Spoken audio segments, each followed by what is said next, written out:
एक गांव में एक बड़ा परिवार साथ रहता था। उस परिवार के मुखिया ससुर जी और सासू माँ थे।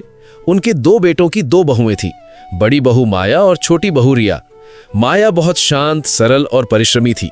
वो भोर में उठकर घर के सभी काम करती, सास ससुर की सेवा करती और सबकी बात ध्यान से सुनती थी। दूसरी ओर रिया बिल्कुल विपरीत थी। वो थोड़ी घमंडी थी और स्वयं को सबसे श्रेष्ठ समझती थी।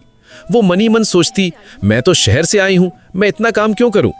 एक दिन सासू माँ ने कहा, देखो अगले सप्ताह हमारे घर में पूजा होगी, तुम दोनों को अलग अलग खाना बनाने की जिम्मेदारी दी जाएगी। माया मुस्कुराते हुए बोली, ठीक है माँ, मैं मन लगाकर बनाऊंगी।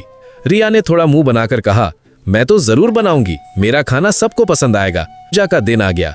माया ने बहुत ध्यान और प्रेम से सरल घरेलू भोजन तैयार किया। उसके भोजन में स्नेह और आत्मीयता झलक रही थी। वहीं दूसरी ओर रिया ने केवल दिखावटी व्यंजन बनाए, लेकिन जल्दबाजी और घमंड के कारण उसका ध्यान पूरी तरह नहीं था। जब सब लोग भोजन करने बैठे तो ससुर जी ने सबसे पहले माया के हाथ का खाना चखा। उन्होंने प्रसन्न होकर कहा, माया, तुम्हारे खाने में सचमुच माया है, बहुत स्वादिष्ट है। इसके बाद उन्होंने रिया के हाथ का खाना चखा। देखने में सुंदर होने के बावजूद स्वाद में कुछ कमी थी।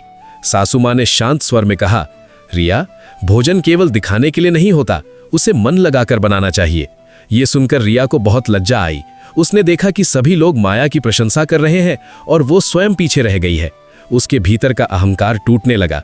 रात में वो अकेले बैठकर सोचने लगी, मैंने केवल घमंड किया, लेकिन माया सच्चे मन से सब काम करती है, इसी कारण सब उससे प्रेम करते हैं।